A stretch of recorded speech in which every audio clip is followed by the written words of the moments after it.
Ladies and gentlemen, please join me in welcoming our friend, Kestrel Linder. How's it going?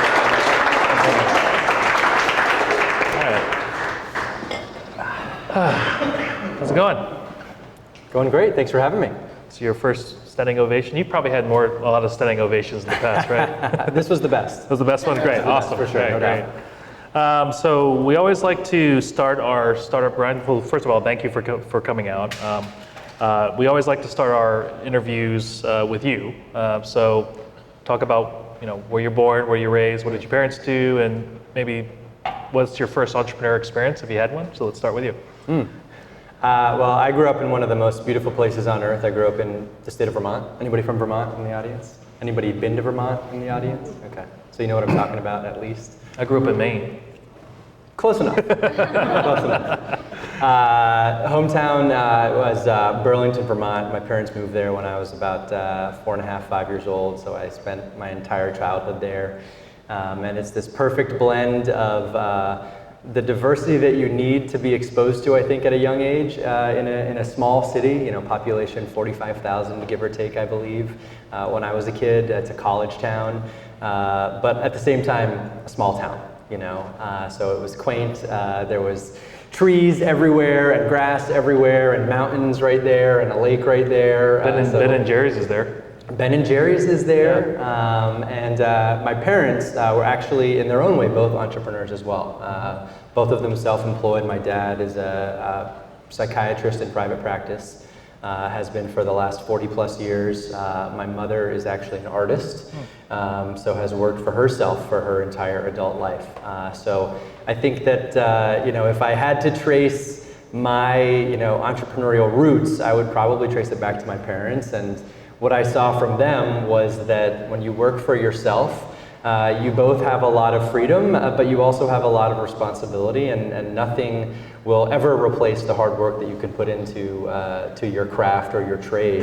And the work ethic that I gained from my parents is probably the most valuable skill that I have. Mm-hmm. So after in Vermont, you went to Johns Hopkins in Baltimore, right? And talk about that, because actually that's where you first met your a friend who's now your co-founder. Yep. And then after Johns Hopkins, then you started working for a lot of government contractors, right? So how was that sort of experience like, kind of looking in retrospect, because we're talking about your co-founder, so maybe talk about that. Like, did you know, like when you met your friend, you're like, man, I want to go into business with this person, right? Or was this just kind of definitely not? No, okay. Definitely not. So yeah, talk about that. So I went to Johns Hopkins. It's funny, I had this strange attraction as a teenager to Washington, D.C. I always wanted to be close to Washington. I never have really been able to articulate why that is, even to this day. So a big criteria in applying to college was wanting to be close to Washington. I wanted to study international affairs, which is what I ended up studying at Johns Hopkins, and went into that field after graduation. But looking back now, the most important thing probably that I gained from Johns Hopkins was meeting my co-founder, Mike Kong. Mike and I met not because we took the same classes. He was studying computer engineering. I was studying the social sciences, of course, but because we pledged the same fraternity. Okay. And whenever I say that, I have to sort of add the caveat, if you will, or the asterisk that fraternities at Johns Hopkins are probably not what you think of when you think of the word fraternity. It's a little bit different at JohnsOpkins. What do you mean? We'll save that for another conversation. Okay, got it. After a few beers, maybe. We met joining this fraternity with about 20 other guys. And Mike and I were not immediately fast friends, but certainly bonded through the fraternity experience, if you will. Ended up living in the fraternity house together for a couple of years, and 10 years later, give or take, when both of us were starting to feel like we wanted to do something differently with our lives and were very interested in creating something our own from the ground up, there was no question that Mike was the guy that I was going to turn to. I don't know if he had any questions about I was going to be the guy he was going to turn to, but that we would start a company together. Okay, so I want to talk about that because, you know, we have lots of friends we all grow up with and we're like, man, there's friends where you're like, there's friends that you want to hang out with, and there's friends where like, yeah, I want to go in business with this person. Like, did you have that feeling, like, you know, when you were friends with him, like you kind of always knew that you were going to go in business? Because this is going to be very important when I ask the next question, you know, when you apply to YC, because that's a very important tenet they look for. So talk about that. When I was in college, and for the first 8.5 years after college, I had no aspirations to start my own company. I had no aspirations to be involved in founding a business. I didn't know what the word entrepreneur meant. So I would be not telling the truth if I said that, yeah, you know, freshman year of college, I looked at Mike and I said, oh, you're the guy I'm going to start a business with one day, because just the whole idea of starting a business is not something that was in my head at all. I was going to go into the Foreign Service or work in intelligence in Washington, you know, and be part of the government machine and serving our country. So that was not at all part of my thought process, but that changed after about 8 or 9 years into my sort of first decade of professional life, after moving to Washington and going to graduate school here, where I started to kind of get the proverbial entrepreneurial itch. You know, and I was working at the time at Booz Allen Hamilton, great company, which, you know, probably half of the room here has either worked at themselves or knows somebody or lives with somebody who works at Booz Allen, since we're in DC. You know, a large company, 100-year-old company working with federal government clients. So I was exposed to what it's like to be part of a huge machine. And I was exposed to bureaucracy, and I was exposed to the painstaking efforts that are required to induce change in large organizations. And after 8 or 9 years, very rewarding, fun years that I'm very glad that I have, I really wanted something different. And I was really attracted to this idea of, man, if we can start from something from scratch, we get to decide you know, what structures and processes will be in place. We get to decide what people will be part of that enterprise. And hey, yes, we want to be a big company like Booz Allen one day, but maybe we can iterate on that model and somehow make a better company. So I want to pause right there, because I'll guarantee you half the people in this room are probably going through that right now. They're either working for a government contractor and they have this itch. And so, which is a very popular path here in DC, right? And so they're probably at the sort of like at the fork in the road. It's like, do I kind of go out, try to strike it out on my own, or do I, you know, get that high security clearance with Life Poly, right? Because then you're really kind of set in there.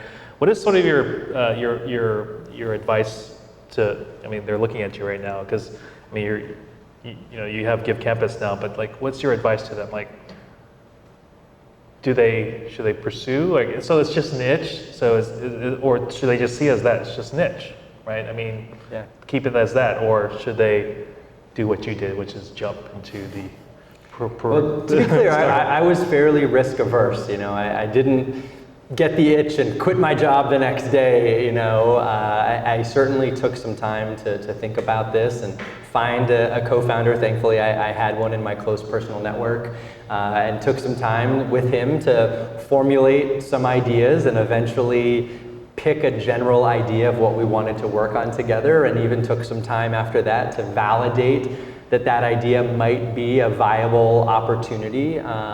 So we, you know, don't look at me and say, wow, that guy is so courageous. He just took the plunge after getting the itch. Not my story at all.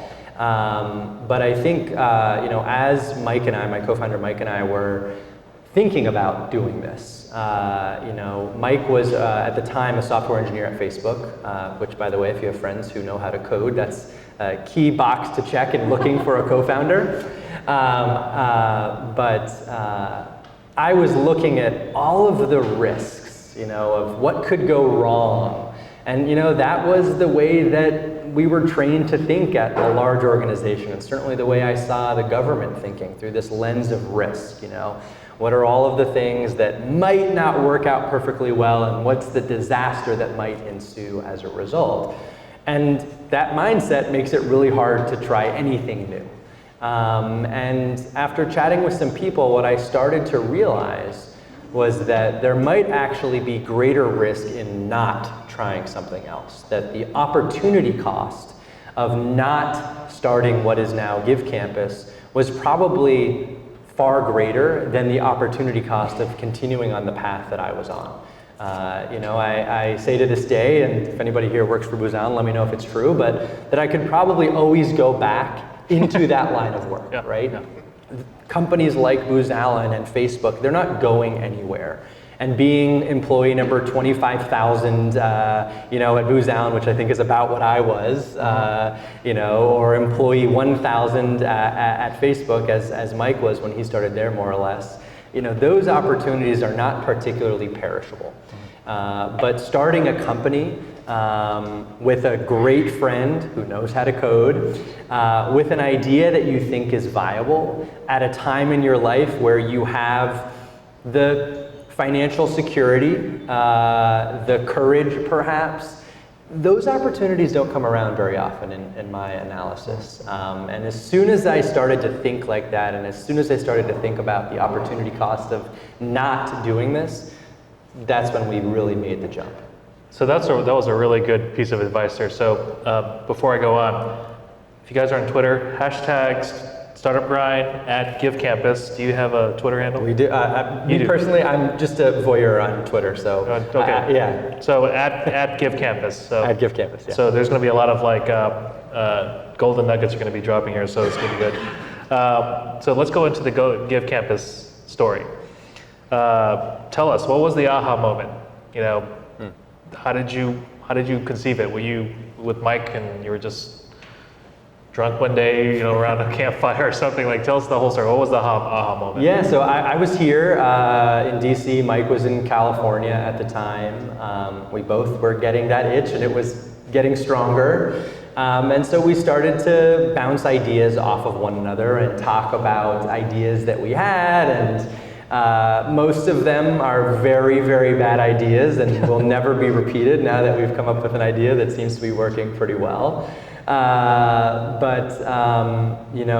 think as we were doing that, we were also sort of forming a social contract that once we come up with something that we think has a shred of hope, let's do it together. So it was almost a democratic process between the two of us of vetoing the bad ideas. And one day, Mike and I can remember exactly where I was, standing in my kitchen. Mike and I were chatting on the phone, sort of having this ongoing discussion that lasted for several months. And Mike said, it should be easier to give back to Hopkins, to our alma mater. And we started talking about that. And we started talking about the ways in which our alma mater was asking us to donate money. Sending us letters in the mail, calling us on the phone, and I'm seeing a lot of faces and heads nodding, because everybody, if you've gone to college or if you went to private high school, you've all probably been solicited at least once, if not 150 times in the last week by your alma mater. And what we started to realize was this was a particularly impersonal way of asking people to express philanthropy. It was transactional in many ways, and it certainly was not easy to give money to our school. And what struck us was we were two guys who had the means to give. We had the inclination to give. We liked to give to other charities and nonprofits that we believed in. Neither of us had any of the commonly assumed reasons for not giving. We loved our school. Neither of us had substantial debt that we were paying off. And we believed strongly in the power of education, right? So we were really the prototype of two 30-year-olds who should be donating philanthropic dollars to their school, but we weren't. And what occurred to us is that the reason we weren't is not because we didn't want to, not because we couldn't, but because of the way that we were being asked and the channels through which we were being asked. And we started to think, well, if we could change that, if we could make it easier for people to give, if we could make it feel a little bit less transactional, a little bit less like paying your utility bill, maybe more people like us and not like us would actually give $5, $10, $50, $100, $1 million to their school, and maybe that would make a meaningful difference in the world. And we started to probe around this, fundraising industry, which we knew nothing about. That's one thing that I think we put us at a disadvantage, but also an advantage early, is that we knew nothing about the industry we were trying to get into. As we started to educate ourselves about that industry and started to educate ourselves about questions like, why do schools raise money at all? We learned about the economics of education in this country.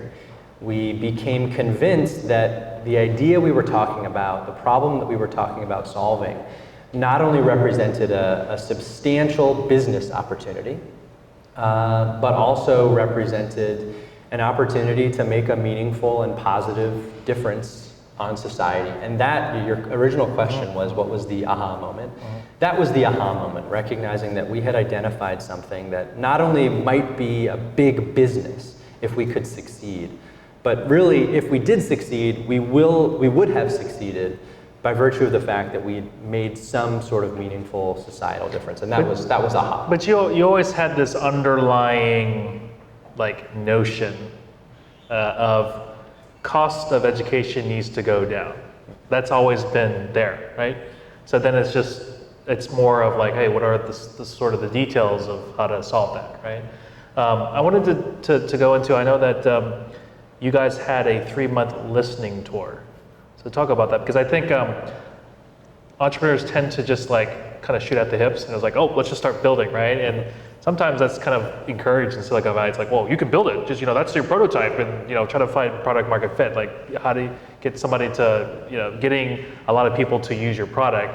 It's almost very random almost. But you guys did this talk about the 3-month tour of just listening and listening and listening, and then come up with something. So this was, actually a byproduct, probably as much of our desire to learn and our curiosity as it was of my conservative approach to whether we should start the company or not. I said we should talk to people who are in this industry and figure out what's going on and figure out if this really is a problem and figure out if some of the general ideas we have might actually be a solution. So what we did was we basically started calling and emailing every fundraising professional at every school that we could find contact information for. And keep in mind, I'm emailing them from my personal Gmail address. I don't have a company, I don't have a product, I don't have anything. Believe it or not, that helped. The fact that I was just emailing we started with our alma mater, Johns Hopkins, and we just said, we're alums and we're interested in this fundraising industry thing that you've got going on. Could we come interview you and ask you a bunch of questions? It actually was really easy to get many meetings because people weren't threatened, and nobody wants to say yes to a salesperson who wants to come visit them. But we were so far removed from being salespeople at this stage in the game that we got meetings at Hopkins, we got meetings at Stanford, we got meetings at Harvard, we also got meetings at small liberal arts colleges, University of Vermont, in my hometown of Burlington, Vermont. We went up there, and we really just sat down with the people working in this industry, and with their permission, normally, if they gave us permission, we would record the conversation to take notes later, but we would just sit down with them and ask them tons of questions. And we wanted to understand, ultimately, what their biggest challenges were, what their biggest priorities were. And then where we saw what we considered to be obvious solutions to those problems, we would ask, why aren't you doing what we think is the obvious thing? And one question that we started asking immediately during these interviews was, why aren't you using Kickstarter? Or why aren't you using GoFundMe? These fundraising platforms that are revolutionizing the funding model in almost every other industry. Why aren't you using them too? They make it easy to give money, they make it fun to give money, they create a social environment around contributing to a person or a cause or an organization that somebody cares about. Why can't I go on Kickstarter and give my money to Johns Hopkins? And the prevailing answer that we heard at school after school after school was, Kickstarter, GoFundMe, that stuff's really cool. We're really interested in that. But none of those platforms were built for us. And we, as a set of users, really like to use and prefer to use products that are tailored to our needs. And so we started saying, well, what are those needs? And what if we did build a dedicated platform like that, with the goal of making it easier for people to give, the goal of making it more fun, more social for people to give? What if we did that? And again, we heard by and large, yeah, we'd be really interested in having a conversation. So we got to work as soon as we heard that. I mean, that's really interesting because there's so many industries where there's a platform that can solve everything for every industry, but just some industries don't take to it because they don't feel like they're part of it. And you basically solved a niche market, right? It was niche, but I mean, it's a huge market. I think it's it's almost endemic of communities of people who like to start companies. Everybody wants to be able to say, I'm building a product or a service that everyone on planet Earth is going to want to use, right? And if you're pitching to investors, you want to be able to say, this is a product that everyone on planet Earth is going to use. And yeah, there may be a few products or services that everyone on planet Earth may conceivably use, right? But not many. And the reality is that most products and services, especially the best ones, are products and services that are designed with a very particular type of person or company in mind, right? To really, really serve the needs of that type of person or that type of organization really, really well. And yeah, that might mean that your pitch deck has to be revised and total addressable market might be a little bit smaller, but I think one of the keys to our success has been a willingness from the very beginning to say, we're gonna be hyper-focused on a particular type of user and a particular type of organization, schools. And we're gonna get to know those users and those institutions so well that the products we build for them will be not incrementally better than the other products they might have access to, but orders of magnitude better for them. And if you ask me next, what's the key to our growth thus far, that's it right there. No, I want to ask more questions on that, but before I do, I'm going to ask the questions why everyone's here. So obviously, you were working at Booz Allen, Khaki. Tell us about when you decided to go into your company, your startup full time. Because when I was reading your story, it was very unclear to me. I thought you applied to YC, then you quit your job, right? And then everything else happened, right? Everything else would fall into place. But that's not what happened here, right? You actually quit and then you applied. Yeah, we committed pre-Y Combinator, and that was both because I think we had reached the point where trying to even just think about the company we wanted to create we just recognized not going as well as it would if we were fully invested and fully focused on that. And my co-founder Mike gets a ton of credit because he quit his job at Facebook way before I quit my job at Booz Allen Hamilton. Again, conservative, a little risk averse perhaps at that time. I think for us, the decision was, is this gonna be a hobby, a project that we wanna work on the weekends and at nights? Or is this something that we wanna build and really do? And once we said yes, we both said yes to that question, there was no option. There was no, okay, we'll keep doing it for a while longer. It was, okay, we've got to, because Mike had already done it, got to put in my notice with Booz Allen. And it was only after that point that the question, rather quickly you might imagine, arose of, how are we going to fund this? Okay, yeah. That's right. Quitting means the monthly salary stops. So what are we going to do about that? And we were, very lucky. And this is what I was saying earlier about, these moments in your life are probably not going to happen that often, where we were fortunate that we both had some savings to live off for a while. We had some very loving and generous friends and family who were willing to take not even big bets on us, but basically say, here's a little bit of money that I recognize I'm probably just lighting on fire, so that you can, pretend to go start a company, right? No expectation of any return down the line. It's love money is my favorite term for that. And then, we applied to Y Combinator for the friends and family. Friends and family. And there was no outside investors. It was friends and family. Yep. And then you applied. Yeah, the love money was the quitting money. The love money was the money that said, okay, we've got a little bit of gas now in our tank that, I won't need to, go work another job to be able to support, myself and my family. But that money didn't have a lot of legs or runway to it, so we needed to do something else fast. So the thing is, like, you jumped right into YC, but the thing is that tell us the whole story, because there's a whole backstory behind that, right? Because you had to know how did you find out about YC, right? Because it's YC. I mean, everybody knows what YC is if you're in the startup, and especially if you applied. It's the hardest program to get into, but you actually had some sort of angle to YC because you actually met some of the partners to YC before applying, because they in fact had to convince you, right? So talk about it. Yeah, so we were really lucky, and this all the credit here goes to Mike, my co-founder. Having worked in the Bay Area for a long time, had made some relationships and made some friendships with people who were associated with YC, some of whom had been had their companies funded by YC. So Mike introduced me to YC. I had no idea what Y Combinator was. I had no idea what venture capital was. I didn't know any of this stuff. And Mike said, hey, it's Airbnb and Heroku and Dropbox. These are Y Combinator companies. You should check this out.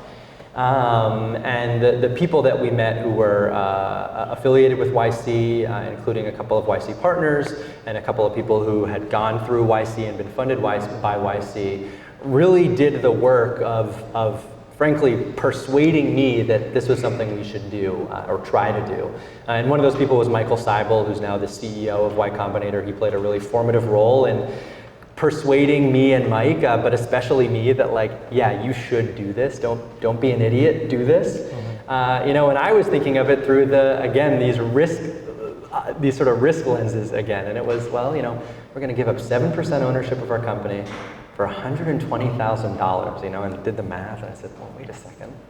That doesn't seem like a very good deal, But then I talked to people about what the YC experience is like, and the community you become a part of, and the advice that you get. And looking back on it now, even after we were accepted into YC and offered the opportunity of their funding and their mentorship, I said, hang on, Mike, do we really want to do this? So there was even this last minute question, but looking back, it's easily one of the best decisions we made. Having the opportunity to meet with people who had both done themselves and seen so many other companies go through this phase of growth, where really at that point you're just trying not to die as a company, was really, really helpful, and instilled in us a lot of philosophies that are core to our company and how it operates to this very day. So I had the deputy director of DARPA. I had an interview him about three months ago, and it's the same thing. What he said, it's like, this is DARPA. They fund the coolest projects out there, right? And it's like, at the end of the day, it was like, well, yeah, you can submit your application, but you have to still knock on a PM's door. You have to make that relationship, because after all, we're all human. And if you have FaceTime, then there you have some sort of rapport. There's a relationship, and so you did the same thing. Michael Seibel and actually the partners at YC, they're actually very approachable. Like, people always think like, oh no, it's hard to get them, but if you can find where these people are, and they're actually very approachable. And to build those relationships is not as hard as what people think, right? And so you had built that relationship with Michael Seibel. It continues to this day to amaze me, not to push the Y Combinator Kool-Aid on everybody. Just to be clear, I don't think it's for everybody. It was only barely for me, and now I'm really glad that I did it. But it continues to amaze me to this day how generous not just the partners at Y Combinator are with their time and sharing their experience, but also the community of founders who have been funded by Y Combinator. You know, it really is, you know, a tribe, a family, a tight-knit community. You know, some of the best tips and advice that we get comes from either partners at Y Combinator or from other founders who have been funded from Y Combinator. And, you know, Michael in particular, you know, he's active on Twitter, and he regularly says on Twitter, email me, michael@ycombinator.com. That's his real email address. When I email him, that's the email address that I use, you know, and they're just eager, you know, and Michael in particular, I think deserves a lot of credit for this, to pay it forward, to say, hey, like, we got here thanks to the help of others, and we want to help as many other people do this. And Y Combinator, you know, I think over the years has sort of like evolved its view of its own mission. And recently I've seen them talking a little bit about how part of their goal is to help grow the number of amazing startups in the world, right? And the best way to do that is to share, you know, battle scars and war stories and tips and best practices and to give advice. And yeah, I can't speak about any other VCs or accelerators, but YC certainly, if you want to reach out to one of those people, do it, and you'll probably be surprised how quickly they get back to you. And that's a really important thing. Like, if you guys can catch this is the whole reason why I brought him here. So if he likes your idea, and Kestrel said, hey, Mike, you should look at this, he's going to open that email, and he's going to be like, okay, if Kestrel likes this, then I should take a look at that. That's a pretty good foot in the door right there, right? So fair warning, it might cut the other way too. I don't know. yeah. But you gotta remember. I mean, it's all based on relationships. So if you guys are, again, I'm not trying to push the Kool-Aid either, but YC, if you guys are in the Valley, it's basically the Harvard for startups out there, right? Like, anybody who can get into YC, it's like it's a very coveted thing, right? So there's always tips and tricks of how to like impress and try to get in there. But this is not just only for YC. This is for like accelerators and even just investment, just like VCs. Same kind of principle. So good. So I don't know how many people are going to pitch you tonight, but I guess just be prepared. I wanted to go into our next topic about growth hacking, because I know what was really impressive is that you actually built this company. You're in 700 schools, and you got to remember, GiveCampus is a SaaS platform that administrator, like a provost, had to say yes, or somebody from the university had to say, yes, we want to run your software to represent our school, right? So think about that. You think, wow, in order to get decision makers to that level, you got to have a big sales team, a big marketing team, something, right? Is that you guys have a different approach? You told me that you hardly have a sales team, hardly have a marketing. Yeah. So what do you guys rely on? We, you know, one of the early insights we gained about our market, our industry, that I think has been very valuable for us to understand is that it's not a competitive market. So the schools that we want to work with don't view one another as competitive, you know, so they're not afraid to share with each other. They're actually very forward with their benchmarking and their sharing of information, and they have tons of conferences throughout the year where they get together to talk about what's working for you. Well, let me tell you what's working for me, and what's not working for you. Let me tell you what's not working for me. And as a result of that, you know, when they like something, they talk about it, and that something grows. When they don't like something, it cuts both ways. That's the important thing to recognize about these sorts of effects in particular markets. When they don't like things, they'll talk about that too, and those things will shrink, right? You know, I can't remember who I heard say this once, but you know, everyone talks about Facebook growing because of network effects, you know, and how, we should find network effects. And yeah, that's sort of true, but you've got to remember that network effects work the other way too. Just ask MySpace. You know, as quickly as Facebook grew, MySpace shrunk, right? So what we were able to do, you know, and I'd say we like divined this fact about the industry, but no, we sort of stumbled into it, is we were able to recognize that we didn't need to pump marketing. We didn't need to pump sales activity, and we didn't need to pick up the phone and call everybody and email everybody. Nobody likes that, right? And instead, what we needed to focus on was making the schools that we were working with love us. Love, capital L-O-V-E, love us. And if we could do that, if we could create even just a very small group of schools who were evangelists about GiveCampus, who had nothing but, not just good things to say, nothing but amazing things to say about GiveCampus, that those schools would tell some of their friends at other schools, who would tell their friends at other schools, and that could be a key vector of growth for us. And we now work with more, as you mentioned, more than 700 schools in the United States, in almost every state, DC, Puerto Rico, and a handful of foreign countries. We have one new school that signs up for at least one of our products every single business day of the week. And the vast majority, not all of it, but the vast majority of that growth has been powered by word of mouth, by one school telling another school, yeah, we had great results with GiveCampus, or the team at GiveCampus is amazing. And that school reaches out to us and says, I'd like to see what you have to offer. And yes, of course, we have a sales team that then converts those opportunities into new partnerships with schools. And I don't know that this dynamic exists in every market or industry. I assume it doesn't. This is the only one I've ever started a company in. But if I were ever to start another company, which I probably won't ever do, this one's made me pretty tired and I've got a long way to go with it. But that's a question I would ask. Is this a market where users or customers are competitive? Or is this one where one user or one customer can beget another customer and another user? And if so, how do we really get that dynamic to be supercharged? So I've always heard that word of mouth is actually your strongest marketing.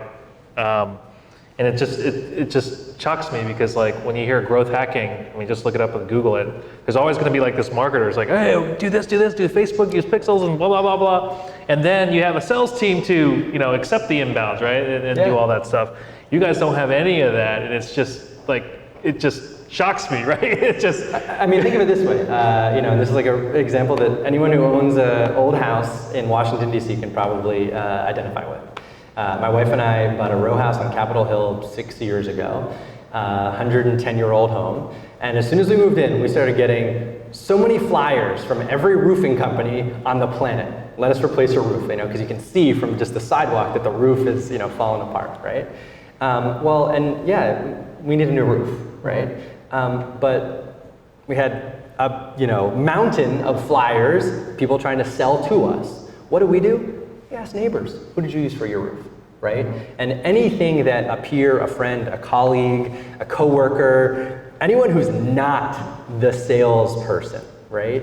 Anything that person has to say to you is going to carry much, much, much more weight than anything a salesperson or a marketer can possibly say. Because anytime you know that you're being marketed to or being sold to, you immediately, I think we all are just programmed to psychologically discount by like 99 percentage points the value and validity of everything that person is saying to us. Even if everything they're saying is true and real and they've got the best product on earth.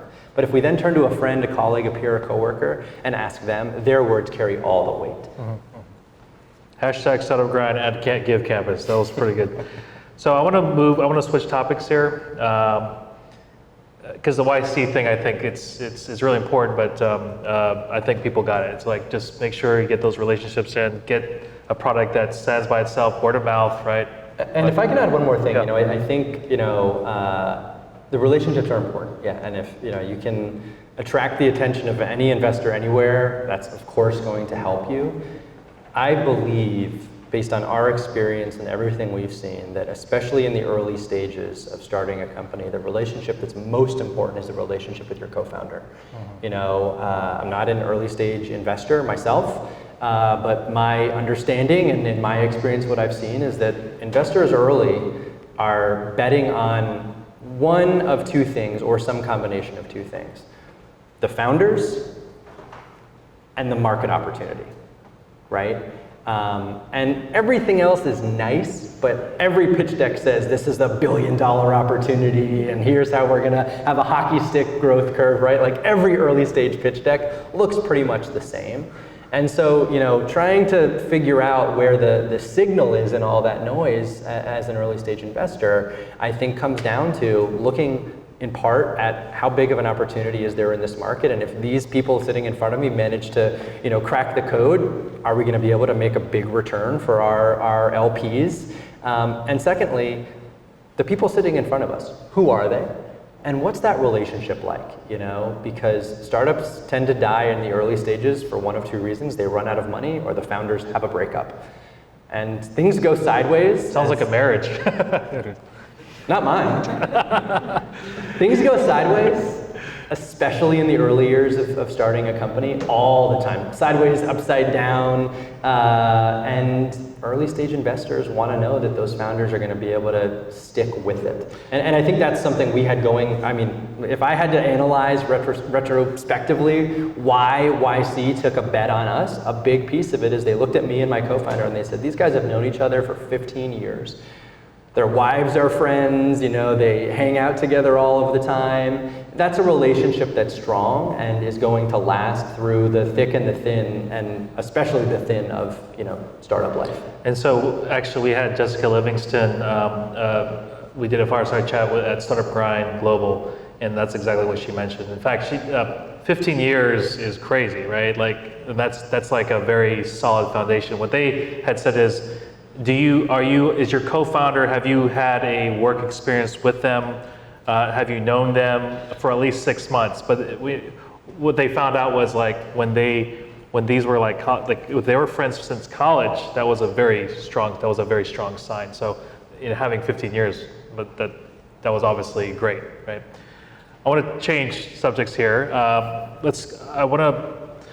Because kind of like right now, you kind of saw the Democratic debates, and one of the big things in sort of the agenda platform that Elizabeth Warren and Bernie Sanders and Biden had talked about was the whole cost of education, right? And I mean, this obviously resonates with the millennials because they're debt-ridden, and now it's like, how can we find ways to innovate into either getting rid of my college debt or have cheaper college, higher ed alternatives. And so what do you think so maybe I kind of framed that too early, what do you think is, in your opinion, the biggest crisis right now in education? Is it cost? Is it quality of education? What's the biggest crisis right now? Yeah, I think at a systemic level, to look at this really broadly, right? And there are going to be anomalies, of course, but I think I would characterize the crisis, to use your word, as our educational system, if we haven't already crossed this threshold, is at risk of perpetuating socioeconomic conditions, as opposed to being a system where everybody gets a fair shot and is able to advance and gain social mobility regardless of the zip code where they grew up. And the primary, not the only reason for that, but the primary reason for that is that education in our country, especially higher education, is becoming less affordable and less accessible. And those are two slightly different things, but obviously very closely related. And I think the solution, of course there's not a solution, right? The solution is solutions. Yes, schools have to figure out how to be more efficient with the money that they do have and how they spend it. Of course, that's part of the solution, right? Yes, governments at the federal level, at the state level, at the local level need to be more serious, and the electorates in those places needs to be more serious about how much it's willing to fund education, right? Education is transformative. The data on this, in my opinion, is irrefutable, that the cost of not getting a great education, and especially the cost for most people of not going to college, is greater today than it's ever been before. And make sure you heard what I said, the cost of not going to college is greater today than it has ever been before for most people. And so electorates and the governments that represent them need to be more serious about funding education at every level, not just higher education. And lastly, all of us, everyone in this room and everywhere else, needs to think about what's the difference I can make, on a day-to-day, week-to-week, month-to-month, year-to-year basis. And that's the piece of the solution, big S solution, capital S solution, that we try to help with, is both helping schools create a better culture of philanthropy for them, help them communicate that, yes, we need government action, but we also need you to donate $50, or however much money you can donate. Because yeah, $50 or however much money you can donate will actually have an impact. And I don't think schools are particularly good at framing that impact that especially smaller donations can have. We try to help them with that, but we also try to provide them with the technology to tell that story, to help explain how any donation of any size at any time will help make a difference and help to improve the quality of education that particular school delivers, and how affordable and accessible that education is to anybody that might want it. You had mentioned back in the room where you said actually some of your donation will go into scholarships to students. And what's the percentage? Because that was actually shocking to me, because I was like, what? So we did something fun recently. We decided, hey, we've got all these assumptions, let's challenge them. So we conducted a nationwide opinion survey, very apropos of what a lot of pollsters in DC are doing. So we hired a polling company, and they went out for us and asked a series of questions, exploring questions related to student debt and the economics of education and the cost of education and philanthropy for education. And one of the questions we asked was, if you do donate, or if you ever thought you might donate in the future, how would you want your money to be used? And the most popular answer was to help fund scholarships. And nearly every school that I can think of will allow a donor to say, I want my $5 or $5 million to be put towards scholarships for students. And that's something that I think a lot of people maybe don't know, that I can say, here's my $50 and I want this to really directly benefit students in the form of scholarship funds. The reality in the industry that we work in is that schools do rely on what are called unrestricted dollars, which are dollars that you're saying, I trust you, and spend this money well, please invest it well at the school, at the institution, but I'm not telling you how to spend it. And they rely on that money because nobody wants to pay to mow the lawn. Nobody wants to pay to fund the electricity bill and the chemistry building, right? But that has to happen. Those operating funds that can be used at the discretion of the school are really important. It's very unsexy though, right?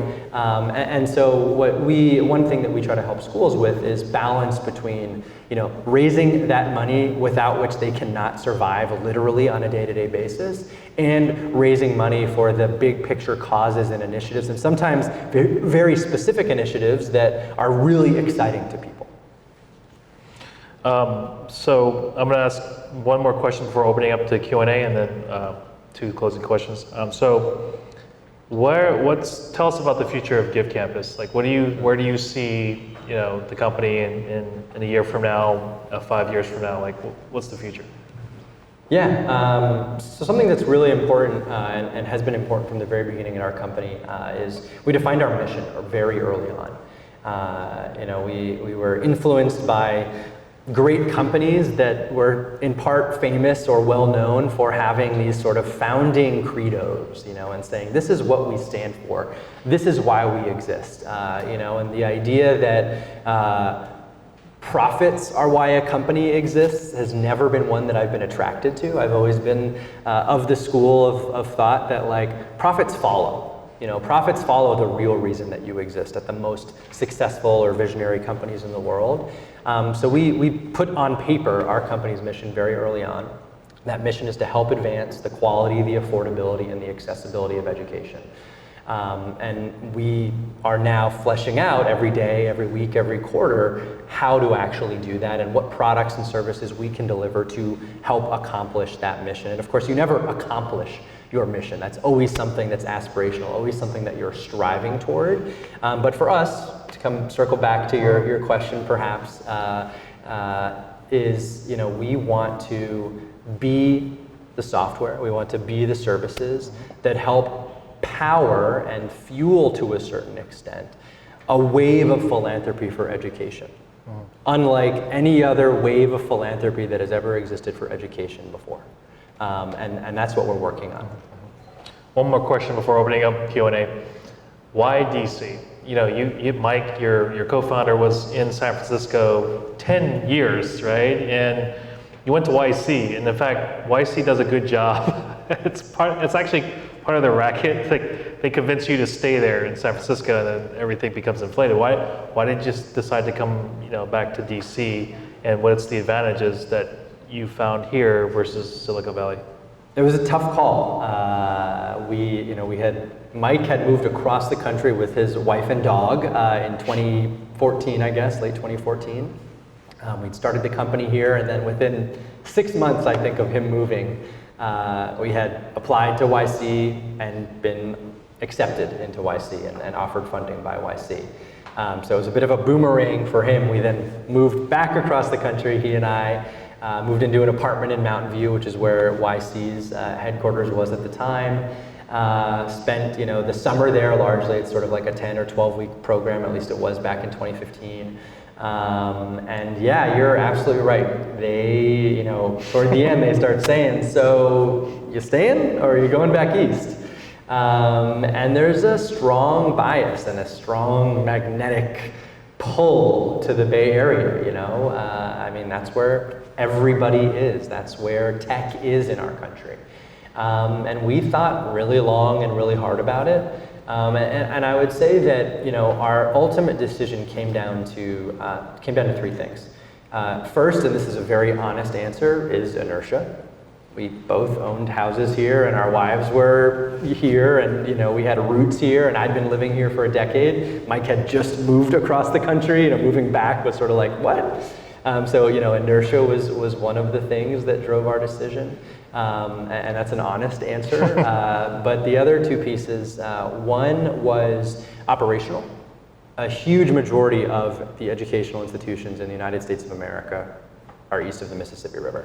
And being able to be in the same time zone as a school, being able to hop on a plane, a train, get in a car, and go to most major hubs in our country, Boston, New York, Philadelphia, North Carolina, Florida, and see schools was a big operational consideration of ours, that we saw DC as a great hub for that sort of operations work that we do. So that was a key component of our decision. And lastly, we thought about the pros and the cons, and we didn't do like a SWOT analysis. We weren't fancy like that, but it was more like, what are the things we gain, what are the things we lose in these 2 different places? And what we recognize, or what we, I guess, bet on, is that a lot of the value that you do get out of being based in the Bay Area was value that we could get without being based there, if we made it a point to regularly go back. And so ever since then, I've made regular trips back to San Francisco. We eventually opened an office in San Francisco, so now about 15% of our company, our team, is actually based in San Francisco and working out of our office in San Francisco. And when I go out there, the value I try to get for me and for the company is I try to cram every interaction and every meeting that I would have over the course of 6 or 8 weeks into like 72 hours, because that's the thing. Being able to meet with other founders and other CEOs who have either been through the stage of growth that you're in, or are in it right now, or approaching it, those conversations are invaluable. Having that community there in San Francisco is amazing. So we tried to extract that value in our own way, in a very concentrated way. And on the flip side, what we love about that approach to this day is, for all the value of San Francisco, there's also a lot of distractions. You can be in San Francisco and spend a lot of time doing things other than building your company, writing code and talking to your users. You can be distracted by a lot of the stuff that's going on out there. And thankfully, with the exception of this amazing event, there aren't quite as many distractions, to say the least, in Washington, D.C. So we're able to really focus, I think, to an extent that maybe we wouldn't be able to focus in San Francisco, and we found that to be really valuable. Okay. We're going to open up for Q&A. I think I have time for 2 questions. So, of course, Nick. All right. Well, I'm going to have to get through these people first. We'll get you. Let's do this. Like, anybody in the education space that have a question? And you raise your, because I want to be very, and then I'll get one that's kind of out of it. So you're in the education space, you have a question? Yeah, it wasn't just PhD space related, but I was curious as Tricked. Give that back. yeah, when you decided to do your customer discovery, did you know to do that before you quit your job? Because anytime you get into an incubator or accelerator program, they tell you to get out and meet your customers. Had you watched like a Steve Blank video and knew how to do that beforehand, or did you learn that at Y Combinator? Man, I wish I could remember like why we said, this is probably something that we should go do, and I can't remember if we, read, watched videos, if somebody gave us that advice. So I'll just pretend that like we thought up the idea all by ourselves, which probably isn't true, but I just don't remember from, this is now 5 years ago. But looking back again, it's so obvious. Right? And especially if you're working in or thinking about going into an industry that you really don't know anything about. If I had worked in fundraising at a school for the last 15 years, like I might not have needed to go on that listening tours, as Brian called it, but we didn't know anything, and I think we are very lucky to have recognized that we knew nothing, and that if we didn't go and talk to some people, we would just be flying in the dark. So maybe not a very satisfying answer to your question, but that's the best I can do. It was before YC. Yeah, this was actually, we went on the listening tour before GiveCampus existed on paper in the state of Delaware. Okay, next question. Here. Thanks for coming, Kestrel. I'm Josh Collins, and actually just work for college, so I know a lot about drug topics. So my question is in the spirit of Facebook coming here with bigger and economics on people and whatnot. And so related to this, in terms of, do you think college started studying like coins like me or cryptocurrency for donations, and how does that sort of change what you do in terms of thinking about donations with fundraising and whatnot? Yeah, it's funny. I was just at an industry conference a couple days ago in Boston, and was having a meeting with a well-known university, and they asked me, "What's up with crypto, and are you going to accept crypto donations?" My experience with educational institutions is that their excitement tends to precede their willingness to do something by several years at the very least. And the growth of our company to a certain extent reflects that. So, there are a handful of schools that have figured out ways to sort of accept crypto donations. I'm sure more will, but in the next 2-3 years, I doubt it. 5 years from now, I would be surprised if schools are not accepting crypto donations in 5 years though. Why, you holding some crypto you want to give away?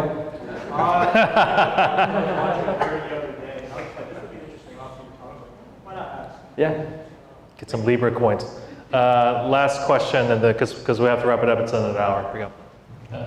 Good evening here. So as you're going through your validation process about to identify the need in the marketplace, have you gone through any type of pivot experience, semi, quasi, or the product company that you have now, was there a complete 180 difference from what you had envisioned from the beginning?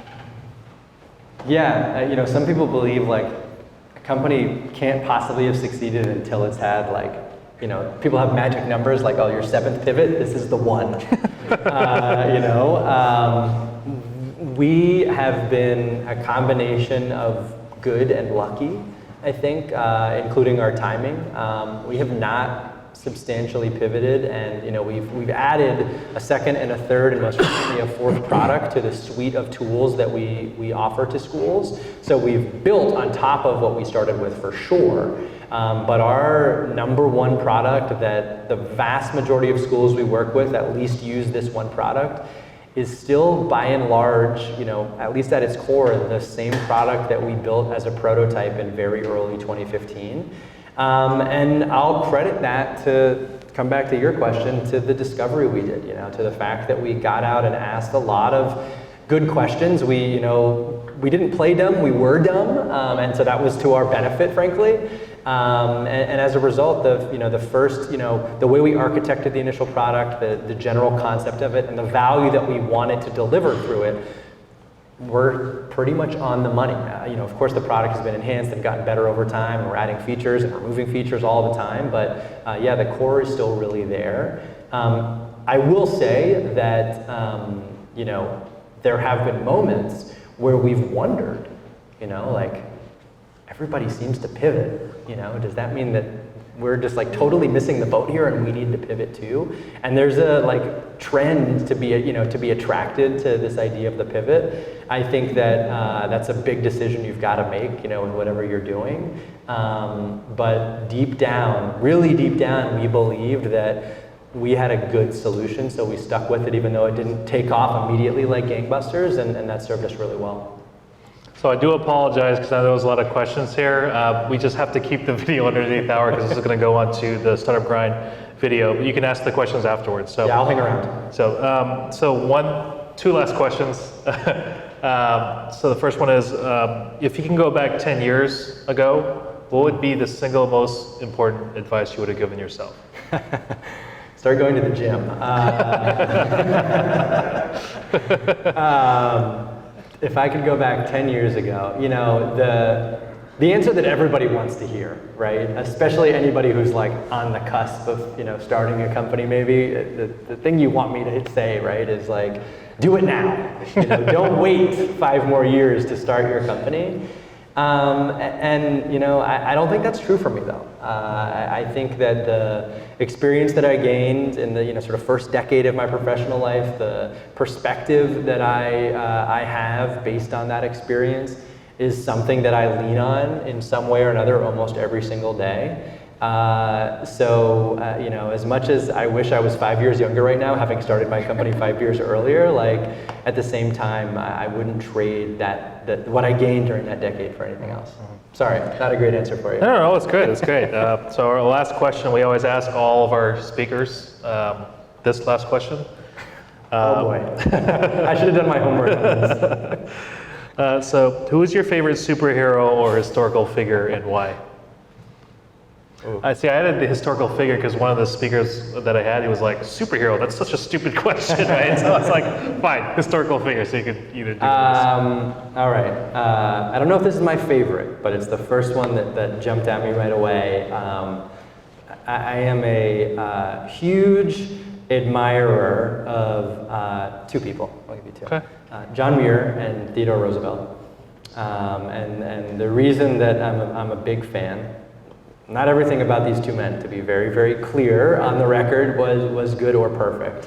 But the thing that I really admire about them is the connection that they had with the outdoors and with wilderness, and the role that they played in preserving our country's natural beauty. That's, in my mind, one of the greatest and most enduring legacies that anybody in the history of our country has made, 120 years ago almost now, that these 2 men really made sure that there wasn't a skyscraper in Yosemite, basically. I mean, that's the truth. Mm-hmm. Ladies and gentlemen, Kestrel, Linder, thank you for coming out. All right.